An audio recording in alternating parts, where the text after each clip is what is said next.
सभी आगंतुकों को हृदय से आभार अभिनंदन वंदन करता हूँ। और यहाँ पर उपस्थित नवयुवकों के लिए दो लाइनें। रख हौसला, रखना भरोसा खुद पर, मन को घबराने न देना। बहुत मिलेंगे उंगली उठाने वाले, तुम हौसलों को डगमगाने न देना। हाँ, वक्त लगता है अक्सर ही ऊंचे मुकाम पाने में। रखना नजर अपनी मंजिल पर, मन को कहीं भटकने न देना। और जैसा कि सभी लोगों को विदित है कि आज इस अंबेडकर जी के जन्मोत्सव पर हम सभी एकत्रित हुए हैं। ये अंबेडकर जी की 134वीं जयंती मनाई जा रही है। और शायद सभी को मालूम है कि हमारे देश में जो उस समय के हालात थे, उस समय की जो परिस्थिति थी, अंबेडकर जी ने जो संघर्ष किया, शायद उन्होंने व्यक्तिगत आज हम इस कार्यक्रम में देखने को ये मिलता है कि उन्होंने, ऐसा लगता है कि उन्होंने किसी अन्य कास्ट के लिए कुछ नहीं किया। ऐसा लगता है कि वो महार जात से बिलोंग करते हैं। शायद इसी वजह से ये कार्यक्रम प्रमुखता से आज दलितों के द्वारा मनाया जाता है। आखिर ऐसा नहीं है। सोच कर जरा देखिए उन्होंने क्या ऐसा किया है जिसके कारण आज वो भारत रत्न से सम्मानित किए गए।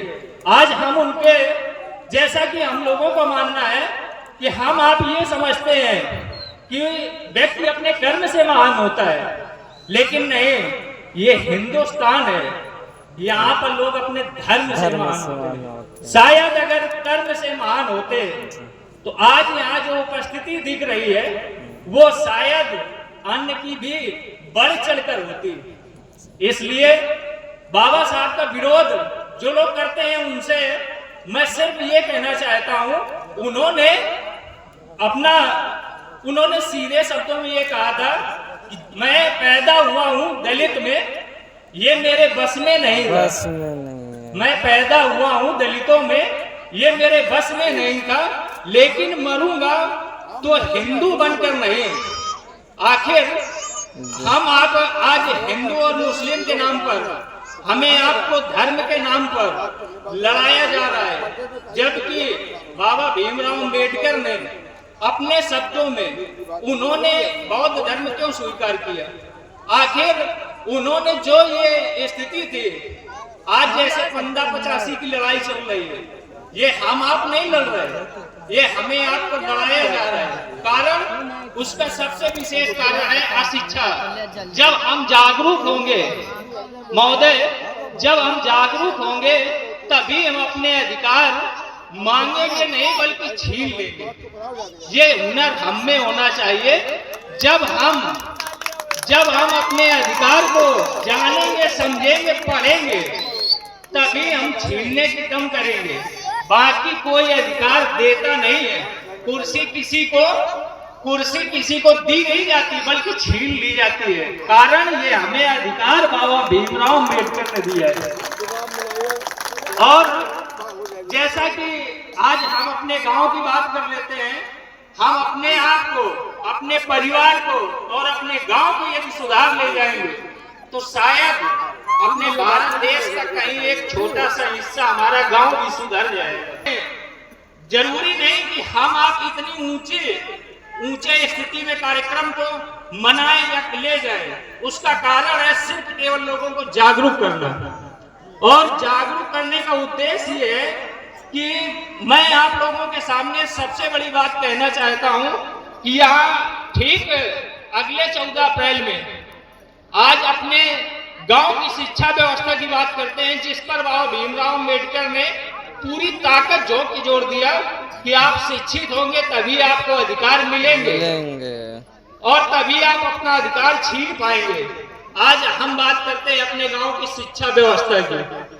जैसा कि इससे पूर्व में 14 अप्रैल को मैंने यहाँ पर इसी मंच से वादा किया था कि अगर आप लोग सहयोग देंगे तो ये जो आपके गांव में विद्यालय प्राथमिक और जूनियर चल रहे हैं जिसमें सरकारी सुविधाएं उपलब्ध है, और यहाँ पर आने वाले टीचर 60 से 70 हजार रुपए वेतन लेते हैं, हम उनकी बात करते हैं।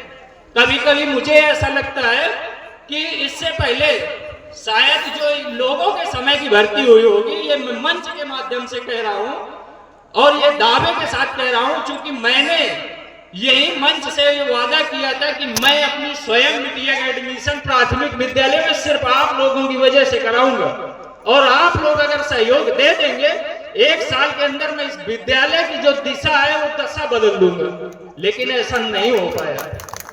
आज अफसोस की बात है, अंततः मुझे खुद उस विद्यालय से हार माननी पड़ी।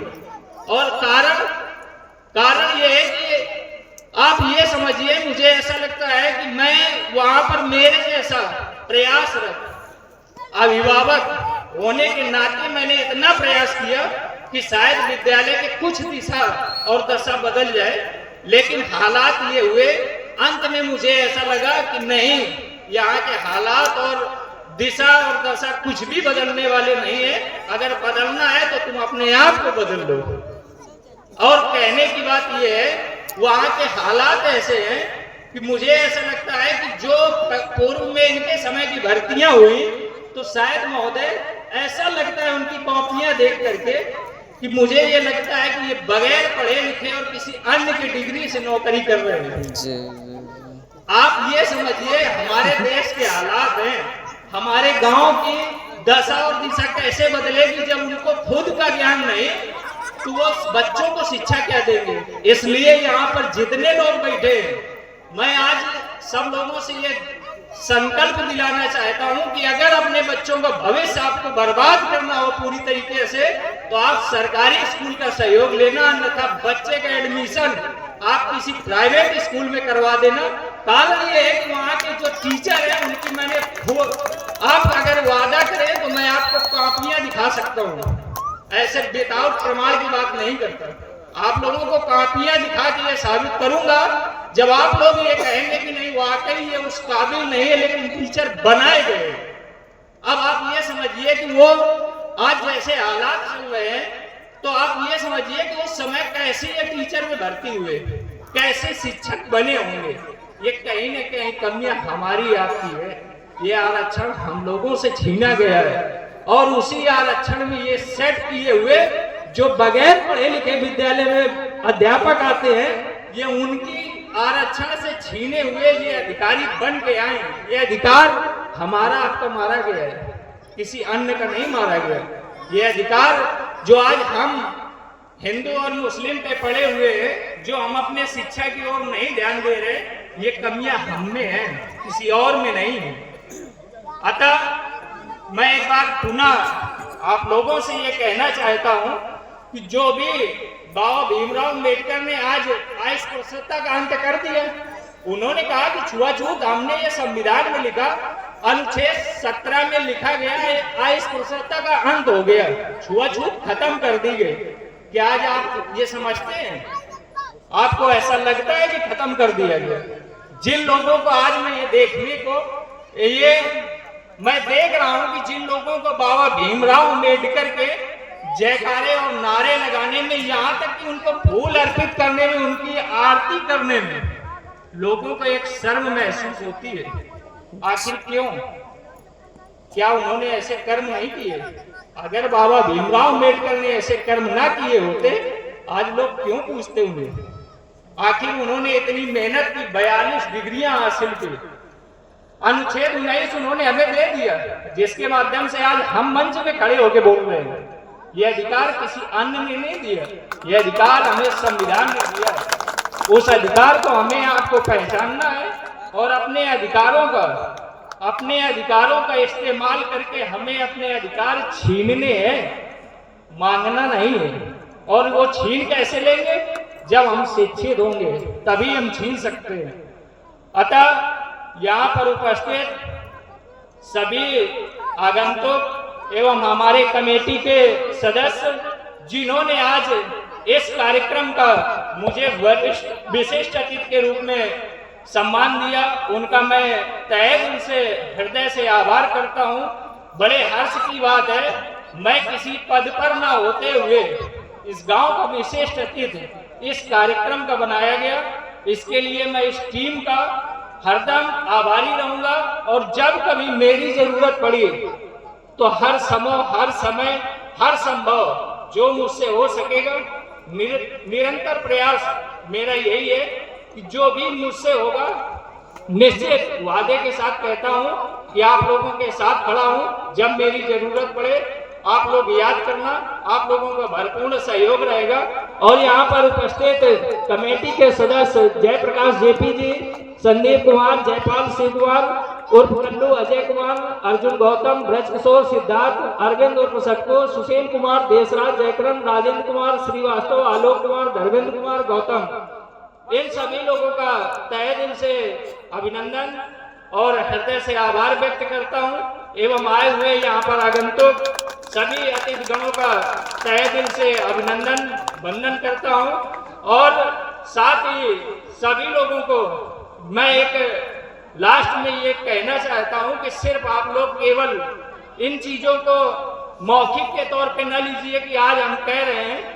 मैं जो कहता हूं वो स्वयं करके दिखाने की कोशिश करता हूं कि पहले हम करें, हम उसको देखें कि आखिर क्या होता है, इसके बाद में हम दूसरों को कहें। अतः अपने आप को सुधारने की जरूरत है, हम किसी और को सुधारने का ठेका नहीं ले रखे। अगर हम अपने आप को सुधार लेंगे तो अपने आप हमारा गांव सुधर जाएगा। अतः यहाँ पर उपस्थित समस्त अतिथि गणों को, बड़े भैया मुख्य अतिथि रामकांत निषाद जी को एवं हमारे बड़े भैया वर्तमान प्रधान मंगल सिंह यादव जी एवं राजेश सैनी जी, सभी लोगों को मैं एक बार अम्बेडकर जयंती के इस जन्म महोत्सव पर हार्दिक बधाई, अभिनंदन, वंदन। जय भीम, जय भारत।